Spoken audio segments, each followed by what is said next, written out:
Hello students, एक बार फिर से आप सभी का वेलकम है। हम केमिकल काइनेटिक्स पढ़ रहे हैं और केमिकल काइनेटिक्स का आज जो है वो लेक्चर नंबर 6 है। केमिकल काइनेटिक्स का ये जो टॉपिक है ये लेक्चर नंबर 6 है। एज वी डिस्कस अर्लियर, इस टॉपिक में हम जो मेनली बात करेंगे वो न्यूमेरिकल्स के रिगार्डिंग करेंगे। इससे पहले वाले लेक्चर में हमने इंटीग्रेटेड रेट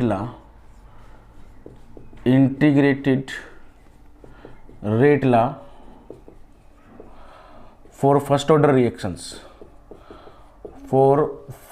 रिएक्शंस हमने पढ़ा था और उसके अंदर हमारे पास दो रिजल्ट आए थे। एक तो हमारे पास आया था T = 2.303 divide by K log A/A-x, ये आया था।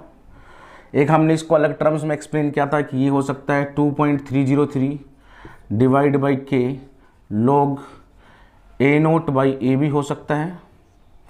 तो A0/A भी हो सकता है और कुछ बुक में इसको R0/R भी लिख रखा है।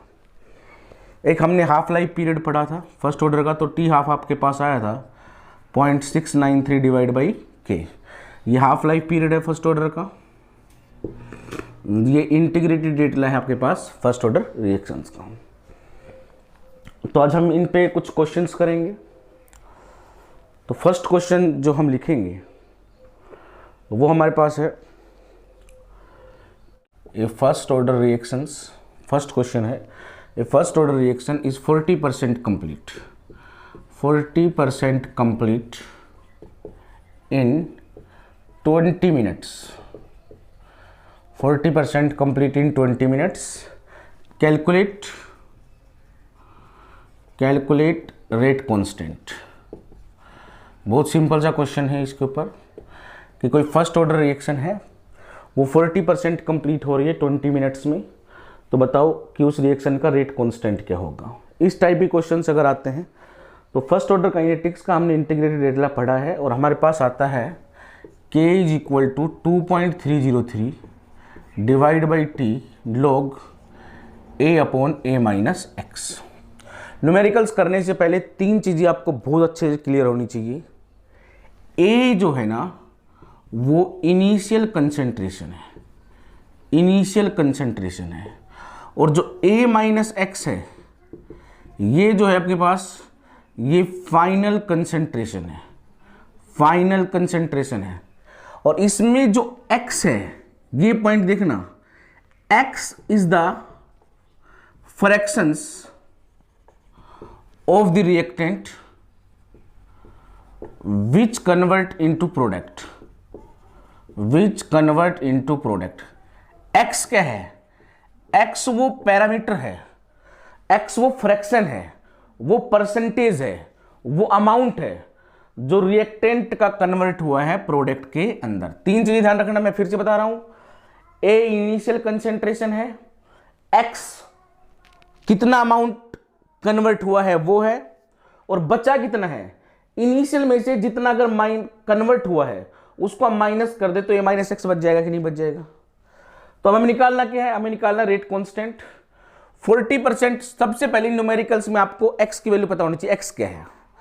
देखो X इसमें कह रहा है कि मैंने बताया ना, X वो अमाउंट है जितना फ्रैक्शन, जितना परसेंटेज रिएक्टेंट कन्वर्ट हुआ है प्रोडक्ट के अंदर। कितना आपको रिएक्शन इसमें कह रहा है 40% कंप्लीट हो गई। तो 40% कंप्लीट का मतलब क्या है कि भाई जितना रिएक्टेंट आप लेके चले थे ना उसका 40% प्रोडक्ट में कन्वर्ट हो गया, और जितना परसेंटेज रिएक्टेंट की प्रोडक्ट में कन्वर्ट होती है उस फ्रिक्शन को हम किससे रिप्रेजेंट करते हैं? X से रिप्रेजेंट करते हैं। ध्यान रखना। तो क्या बताया? 40% रिएक्शन कंप्लीट हुई है, मतलब 40% रिएक्टेंट किसका 40? इनिशियल का 40 कन्वर्ट हो गया प्रोडक्ट के अंदर, और जो परसेंटेज प्रोडक्ट में कन्वर्ट होता है उसको हम क्या मानते हैं? X। तो 40% जब रिएक्शन कंप्लीट हुई तो 40% किसकी वैल्यू है? X की वैल्यू है। लेकिन 40% है किसका? इनिशियल का। और इनिशियल कितनी थी हमारे पास? A। मतलब A का 40% कन्वर्ट हो गया प्रोडक्ट के अंदर। तो हम X की वैल्यू निकाल लें।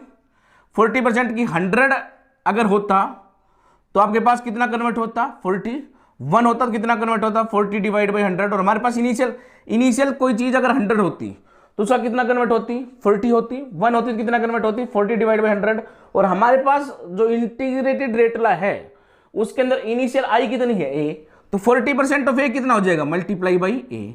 इसको जब आप सोल्व करोगे तो वैल्यू आएगा आपके पास 0.4a। 0.4a किसकी वैल्यू है, एक्स की वैल्यू है, मतलब 0.4a ए का 40% है, और जो कन्वर्ट हुआ है प्रोडक्ट के अंदर, जो कन्वर्ट होता है वो क्या होता है, एक्स होता है, तो एक्स की वैल्यू कितनी आ गई, 0.4a। ओके, अब यहां से फॉर्मूला इंपुट करो, k is equal to 2.303 divide by t, कितनी देर में हुआ है, 20 मिनट्स में। आप सेकंड में कन्वर्ट कर सकते हो चाहो तो इसको, 20 मल्टीप्लाई बाई 60 कितना हो गया आपके पास, या मिनट में भी निकाल दो चाहो तो पास, डिवाइड बाई 20 लॉग कितना आपके पास, ए तो इनिशियल थी, बच्ची कितनी है, a माइनस एक्स, एक्स की वैल्यू कितनी आई है, एक्स की वैल्यू है 0.4a, यहां से पैरामीटर बनेगा 2.303 divide by 20 log a upon 0.6a। ए से क्या हो जाएगा, कैंसिल, पॉइंट जब हटाओगे तो क्या हो जाएगा, 6/10, ये पूरा पैरामीटर बन जाएगा 2.303 डिवाइड बाई 20 इंटू लॉग 10/6। कल परसों हमने एक फॉर्मूला पढ़ा था कि log a अपॉन बी जो होता है वो log a minus log b होता है। इस पैरामीटर को हम सोल्व कर देंगे, यहां से क्या बनेगा आपके पास, 2.303 divide by 20 into log 10 minus log 6। कहां से आया ये जो है log a अपॉन बी का फॉर्मूला है, और log a अपॉन बी को मैंने एक्सपेंड कर दिया log a minus log b। यहां से क्या हो जाएगा पास, 2.303 डिवाइड बाई 20, आपको पता होना चाहिए log 10 की वैल्यू कितनी होती है, 1 होती है, माइनस log 6 की वैल्यू कितनी होगी पास, log 6 की वैल्यू आपके पास होगी, जैसे हमने मान लिया 0.599 है सपोज करो, तो यहां से क्या होगा पास, 1 में से इसको माइनस कर देना, यहां पर कुछ वैल्यू आएगी इसके साथ मल्टीप्लाई कर देना, ये पूरा फैक्टर किसके बराबर आपके पास, k के बराबर है, और k का मतलब क्या आपके पास रेट कांस्टेंट है, और हमें फाइंड आउट भी क्या करना था, रेट कांस्टेंट ही करना था। ठीक है, तो ये न्यूमेरिकल फर्स्ट न्यूमेरिकल है, सबसे सिंपल सा न्यूमेरिकल है। ये फर्स्ट ऑर्डर रिएक्शन है, 20% कंप्लीट हुई है,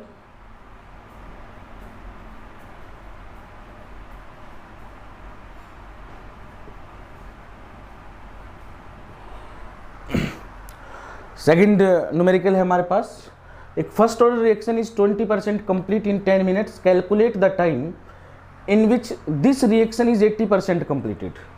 कि कोई फर्स्ट ऑर्डर रिएक्शन है वो 20% कंप्लीट हो रही है, कितने टाइम के अंदर हो रही है, 10 मिनट्स में। बताओ वही रिएक्शन, कैलकुलेट द टाइम, वही रिएक्शन कितने टाइम में 80% कंप्लीट हो जाएगी।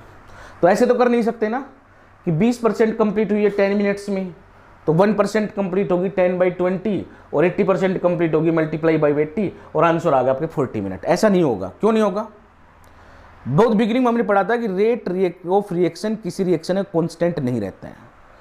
स्टार्ट में रिएक्शन फास्टली होती है, जब स्टार्ट में हम देखते हैं तो हमें लगता है कि बहुत जल्दी रिएक्शन कंप्लीट हो जाएगी, लेकिन जैसे जैसे रिएक्टेंट कन्वर्ट होता है प्रोडक्ट के अंदर, कंसेंट्रेशन रिएक्टेंट की डिक्रीज होती है, रेट ऑफ रिएक्शन भी स्लो हो जाता है।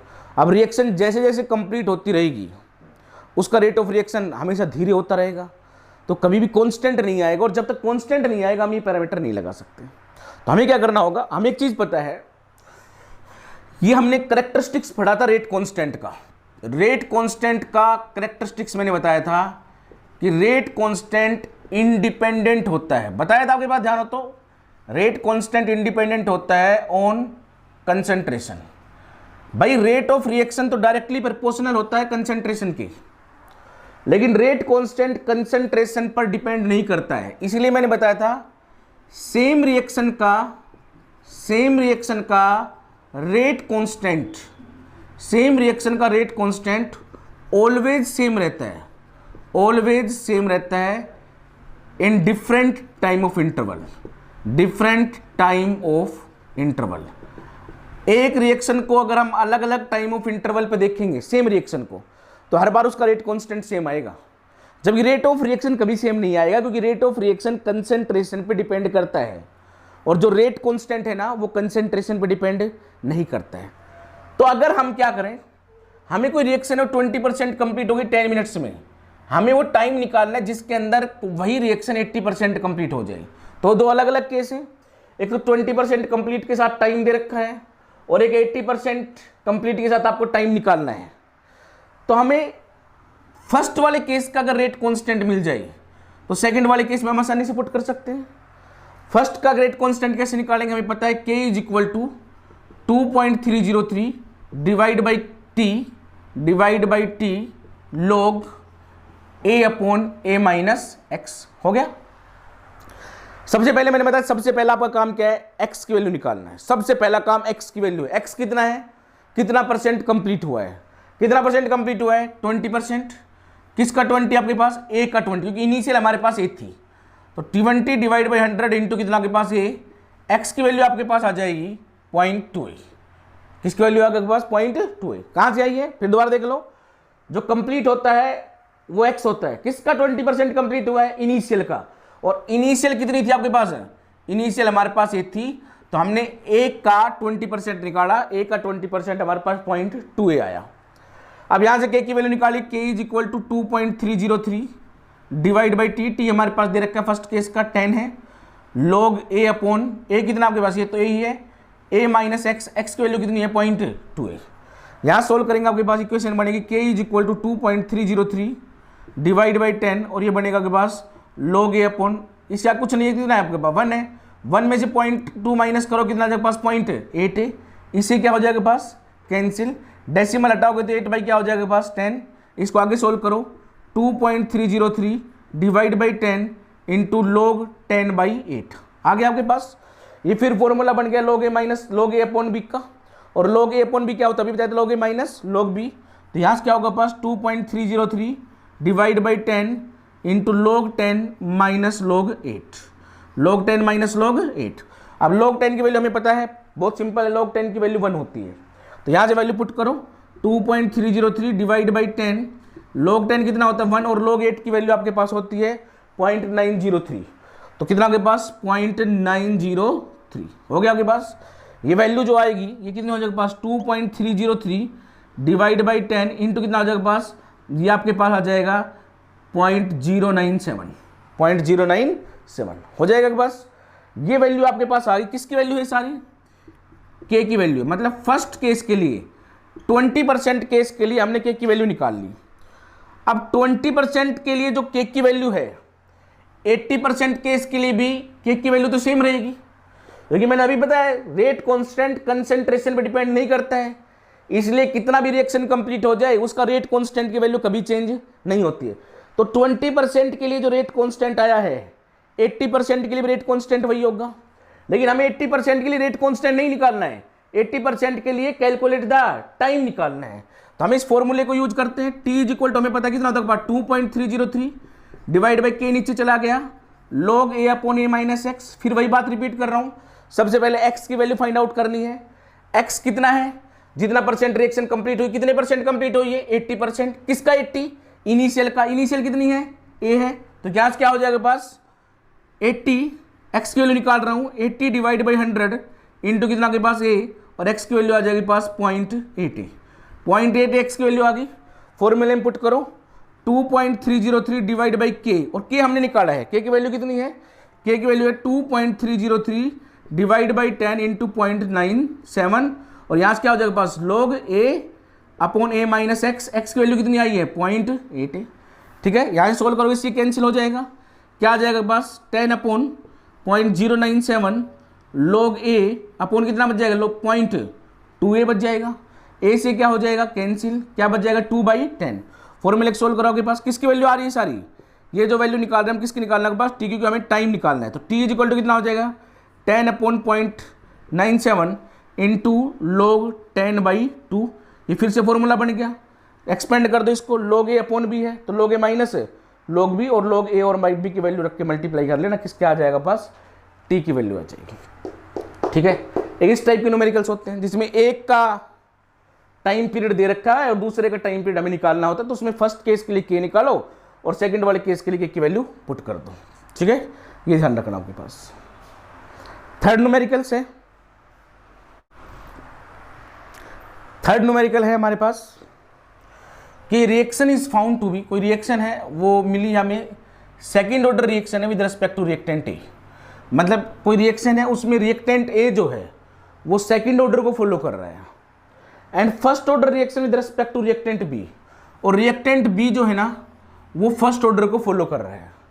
How the rate of reaction affected, इस रिएक्शन का रेट जो है वो किस तरह से इफेक्टेड होगा जब हम कंसेंट्रेशन को डबल कर दे, बोथ दोनों की कंसेंट्रेशन को, फिर कह रहा है दोनों रिएक्टेंट कंसेंट्रेशन को हाफ कर दे, फिर कह रहा है ए को डबल कर दे और बी को कांस्टेंट रखे। तो एक चीज तो ब्रेन में रख लो कि भाई रेट ऑफ रिएक्शन कंसेंट्रेशन पर डिपेंड करता है, कंसेंट्रेशन डबल करे हाफ करे, अगर कंसेंट्रेशन हम चेंज कर रहे हैं ना तो रेट ऑफ रिएक्शन भी डेफिनेटली चेंज होगा, कितना होगा वो हमें फाइंड आउट करना है। तो बहुत सिंपल से न्यूमेरिकल, अक्सर एग्जाम इस टाइप के न्यूमेरिकल्स आते हैं। तो फर्स्ट आपके पास है a reaction is found to be second order reaction with respect to reactant A and first order reaction with respect to reactant B. हमें पता है according to statement rate law expression क्या कहेगा बताओ, रेट ला एक्सप्रेशन हमें पढ़ी थी, rate ला equations, उसमें क्या होता है के पास रेट इज इक्वल टू के, दो रिएक्टेंट है, एक ए रिएक्टेंट है एक बी है इन कंसेंट्रेशन, ए किसको फॉलो कर रहा है बेटा सेकंड ऑर्डर को, बी किसको फॉलो कर रहा है फर्स्ट ऑर्डर को। अगर यहां पर ये पूछ लेता आपसे कि इस रिएक्शन का ओवरऑल ऑर्डर ऑफ रिएक्शन क्या है, ए का सेकंड है बी का फर्स्ट है, ओवरऑल कितना है, तो हमें पता है पावर का हमें सम करना होता है, 2 + 1 कितना आ जाता है पास, पूरी इक्वेशन किसको फॉलो करती है आपके पास थर्ड ऑर्डर को फॉलो करती, 2 + 1 इज थर्ड ऑर्डर। ठीक है, अब यहां से अगर बात कहें एक क्वेश्चन और भी पूछ सकता है कि इस यूनिट में, इस पूरे में के की वैल्यू कितनी आएगी, के की वैल्यू जब ये पूरी रिएक्शन थर्ड ऑर्डर काइनेटिक्स को फॉलो कर रही है, और हमने बताया था कि unit of rate constant depend करती है ऑर्डर ऑफ रिएक्शन पे, और उसका हमने फॉर्मूला बताया था के की यूनिट जो होती है वो मोल 1 - n लीटर n-1 और पर सेकंड होती है, बताया था आपके पास। अब आपके पास ओवरऑल थर्ड ऑर्डर रिएक्शन है तो n की वैल्यू कितनी हो जाएगी पास 3 हो जाएगी, के की यूनिट क्या आ जाएगी मोल 1 - 3 लीटर 3 - 1 और क्या आ जाएगा पास पर सेकंड, क्या बन जाएगी मोल की -2 लीटर की 2 पर सेकंड। तो दो क्वेश्चन हमने एक्स्ट्रा पढ़ लिए इसमें, कि हमें क्वेश्चन तो बताना था केवल कि रिएक्शन है वो सेकंड ऑर्डर है with respect to reactant A और first order reaction with respect to reactant B. उस इक्वेशन से हमने एक रेट ला एक्सप्रेशन बनाया, फिर इसके according rate is equal to के इंटू ए की पावर 2 इंटू बी की पावर 1 है। अगर कोई आपसे पूछ ले इस रिएक्शन का ओवरऑल ऑर्डर ऑफ रिएक्शन क्या है तो आप कहोगे सर ये थर्ड ऑर्डर रिएक्शन है। कोई आपसे पूछ ले इस रिएक्शन में रेट कांस्टेंट की यूनिट क्या आएगी तो हमें पता है rate constant unit nth order के लिए क्या होती है मोल 1 - n लीटर n-1 पर सेकंड, n की वैल्यू पुट कर दी 3, यहां से यूनिट ऑफ रेट कांस्टेंट निकल के आ गई, क्या निकल के आ गई पास मोल की -2 लीटर की 2 और पर सेकंड। लेकिन हमारे पास क्वेश्चन क्या था, हमारे पास रेट ला एक्सप्रेशन तो आ गई, स्टेटमेंट को हमने रेट ला में चेंज कर दिया है। इस स्टेटमेंट का मतलब कुछ ये तरीका है, अब कह रहा कि concentration of both the reactant is double, concentration of both the reactant is double. जब डबल नहीं किया था तो रेट ऑफ रिएक्शन, रेट जो है वो इस काइनेटिक्स इस इक्वेशन को फॉलो कर रहा था, अब डबल कर दिया तो क्या होगा वो देखना आपके पास। फर्स्ट केस हम इंप्लीमेंट कर रहे हैं, concentration of both the reactant is double, तो रेट कितना आएगा रेट इज इक्वल टू के, ए की कंसेंट्रेशन डबल कर दी कितना हो गया आपके पास 2a, किसको फॉलो कर रहा था सेकंड ऑर्डर को, बी की भी डबल कर दी कितना होगा पास 2b, किसको फॉलो कर रहा है फर्स्ट को, हो गया आपके पास। इसको सोल्व करो क्या हो जाएगा पास k इज इक्वल टू, बोलो आपके पास k इंटू 2 की पावर कितना हो जाएगा 4 इंटू ए की पावर 2 है, ये 2 की पावर 1 कितनी हो गया पास किसी की, यहां कितना हो गया पास 2 इंटू कितना के पास b की पावर 1 है, ये भी किसके बराबर आ गया पास रेट के बराबर आ रहा है।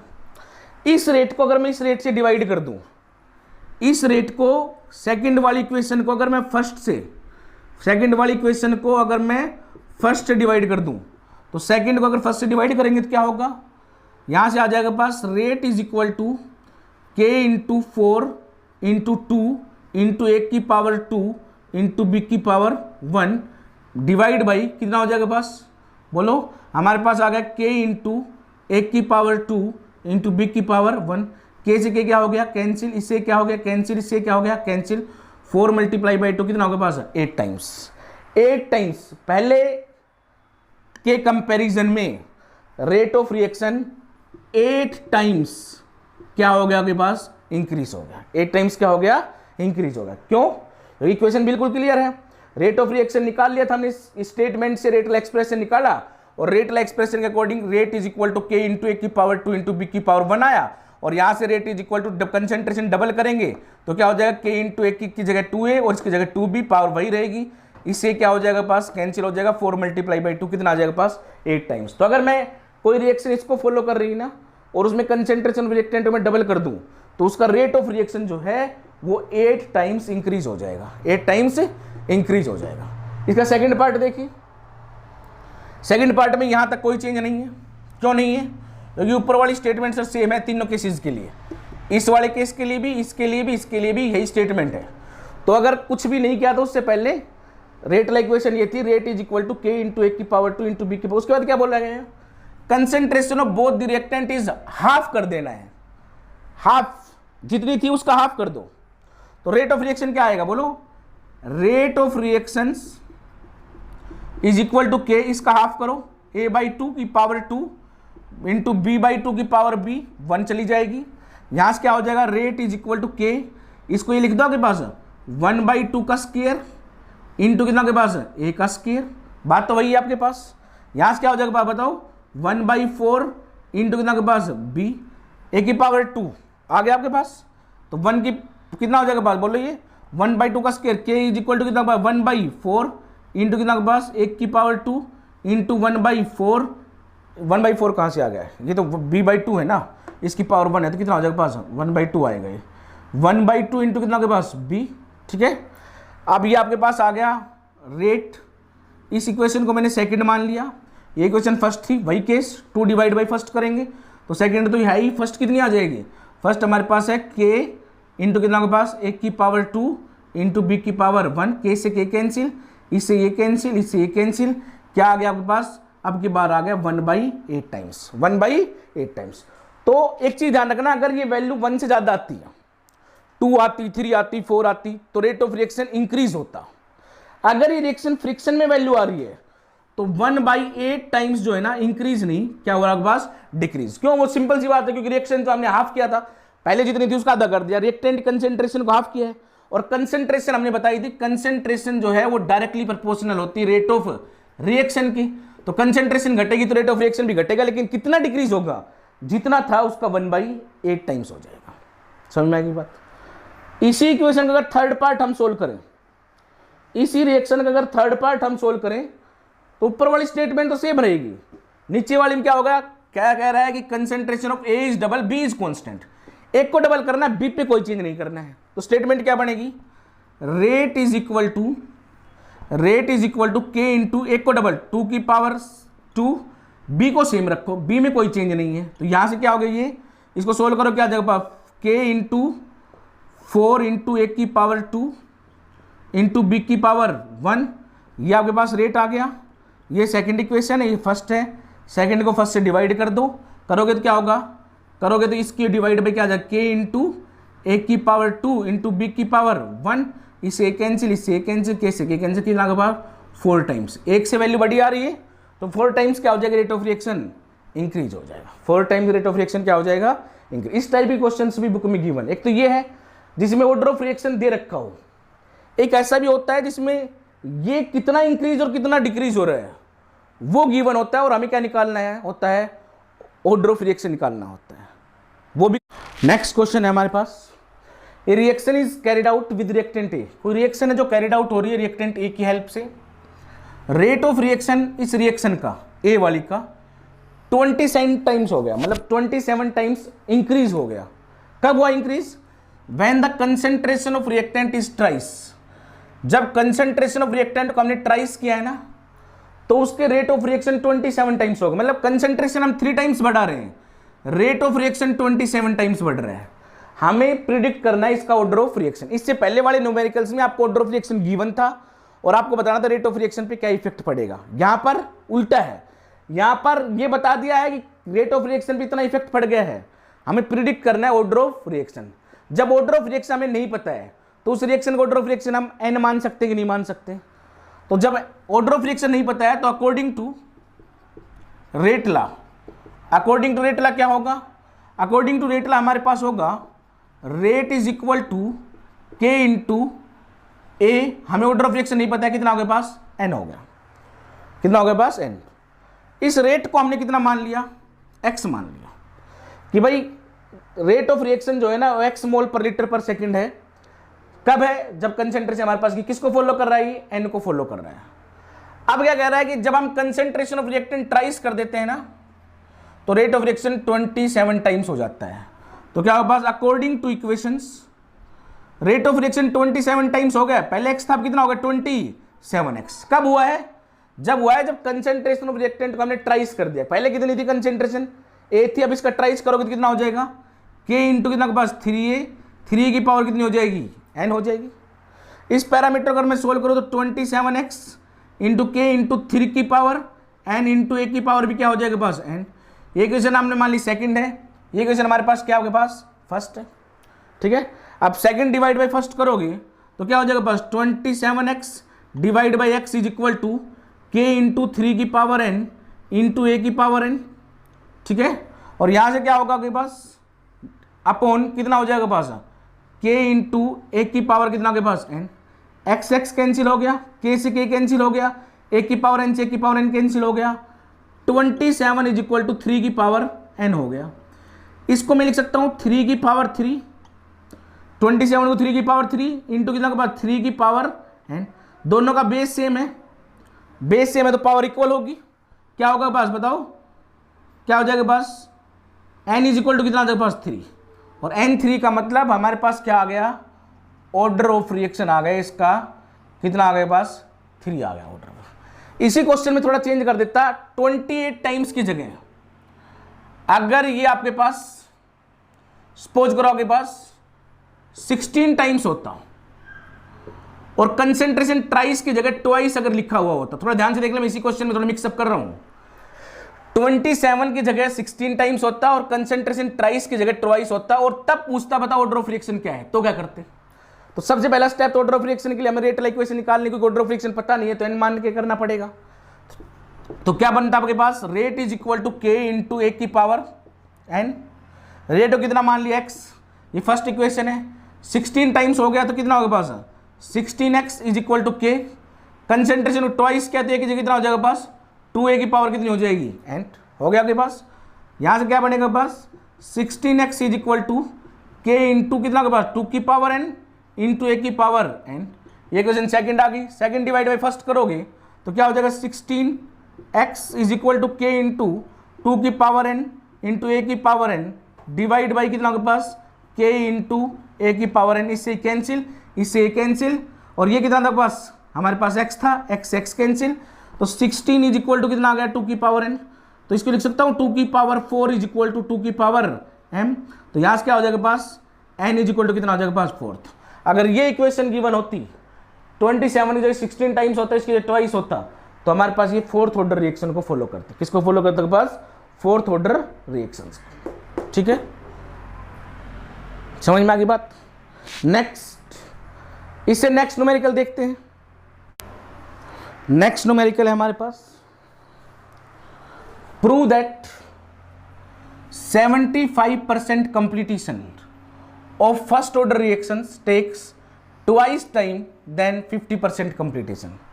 मतलब ये कह रहा है कोई रिएक्शन अगर फर्स्ट ऑर्डर काइनेटिक्स को फॉलो कर रही है तो 50% अगर वो 16 मिनट्स में, मैं वैसे एज्यूम कर रहा हूं, आप समझिए, कोई रिएक्शन अगर फर्स्ट ऑर्डर काइनेटिक्स को फॉलो कर रही है और 50% 10 मिनट्स में कंप्लीट हुई है, तो 70% वो रिएक्शन 20 मिनट्स में कंप्लीट होगी। मतलब 75% कंप्लीटेशन जो होगा वो डबल टाइम लेगा जितना टाइम 50% में लिया था। अगर कोई रिएक्शन 50% 20 मिनट में कंप्लीट हुई है ना, तो वो 75% 40 मिनट में कंप्लीट होगी। मतलब स्टार्ट में तो 50% 20 मिनट में कंप्लीट होगी, और अब 75% 75% जब कंप्लीट होगी तो वो कितनी देर लेगी, 40 मिनट लेगी। मतलब अगले 25% भी 20 मिनट्स ले रहे हैं। स्टार्ट में 50% ने 20 मिनट्स लिया और अगले 20 मिनट्स केवल 25% ने लिया है, तभी तो 50 + 25 75 बनेगा। तो हमें प्रूव करना है कोई रिएक्शन जो है वो 75% कंप्लीट अगर जो होती है वो ट्वाइस टाइम लेती है देन 50% कंप्लीटेशन से। ये एग्जाम में आया हुआ है 2-3 बार, इंपॉर्टेंट है, 3 ट्रिक्स हैं, इनको थोड़ा ध्यान रखना। तो 50% का तो रिजल्ट हमने पता है, कल पढ़ा था हमने। 50% का मतलब क्या है, हाफ लाइफ पीरियड है, हाफ लाइफ। और हाफ लाइफ पीरियड हमने पढ़ा था फर्स्ट ऑर्डर का, t half is equal to कितना आता था बताओ, t half is equal to आता था 2.303 divide by k into log 2, और log 2 की वैल्यू को हमने पुट किया था 2.303 डिवाइड बाई के इंटू 0.3010। ये आपके पास आता था, या इसको हटा दो, log 2 ही रख लो इसको। T half is equal to 2.303 divide by k into log 2। T half का मतलब क्या है, टी हाफ को मैंने बताया था, मैं ये भी लिख सकता हूँ टी 50%, एक ही बात है वो। तो इसका फर्स्ट ऑर्डर का हाफ लाइफ पीरियड तो हमने ऑलरेडी डिस्कस कर रखा है, t half is equal to 2.303 divide by k into log 2 होता है। 75% कितना होगा निकालो, हमें पता है टी इज इक्वल टू कितना होता है 2.303 divide by k into log a upon a minus x, पढ़ा है हमने। अब हमें जो निकालना हो 75% निकालना है, तो t 75% क्या होगा भाई, कोई रिएक्शन 75% कंप्लीट होगी तो सबसे पहला काम क्या आपका x निकालना है। x कैसे निकालोगे, x की वैल्यू आएगी सर 75 डिवाइड बाई 100, किसका 75, इनिशियल, और इनिशियल कितनी आपके पास, हमें बताया था इनिशियल a है, तो कितना आ जाएगा पास, ये हमारे पास आ जाएगा 3/4a, 3/4a। पॉइंट में निकाल लो, कैसे निकाल लो, x की वैल्यू 3/4a आ गई, फॉर्मूले में पुट करो, t 75% is equal to 2.303 divide by k log a upon a minus 3/4a। a क्या आ जाएगा, एलसीएम आ जाएगा, 4 क्या आ जाएगा, एलसीएम आ जाएगा। यहाँ से क्या बनेगा पास 2.303 divide by k into log a upon a/4, a/4। a से क्या हो गया कैंसिल, log 4 ऊपर चला जाएगा, 2.303 divide by k into log 4, और log 4 को क्या लिख दूँ 2.303 डिवाइड बाई के, log 4 को लिख सकता हूँ मैं log 2 की पावर 2। एक नया फॉर्मूला आ रहा है, log x की पावर अगर m है तो पावर आगे आ जाती है, फॉर्मूला बन जाता है log m log x। तो log 4 जो आया था, log 4 को हमने लिख लिया था log 2 की पावर 2, तो ये बन गया 2 log 2, 2 log 2 बन गया आपके पास। तो आपके पास आ गया t 75% is equal to 2.303 divide by k into log 2, और ये 2 आगे आ गया तो मल्टीप्लाई बाई कितना आपके पास है 2। ये 2 कहाँ से आया, 2 log 2 था ना, तो log 2 मैंने यहाँ लिख दिया, 2 यहाँ लिख दिया, आ गया आपके पास। अब क्या कर दो, इक्वेशन सपोज करो आपके पास फर्स्ट थी, ये इक्वेशन आपके पास सेकंड है, सेकंड इक्वेशन को फर्स्ट से डिवाइड करना, क्या बनेगा t 75% is equal to 2 into 2.303 divide by k into log 2, और t 50% कितना था, ये हमारे पास था 2.303 डिवाइड बाई के इंटू कितना के पास log 2। इस पूरे पैरामीटर से पैरामीटर क्या हो गया, कैंसिल हो गया। क्या आपके पास t 75% divide by t 50% is equal to 2/1। Prove हो गया आपके पास।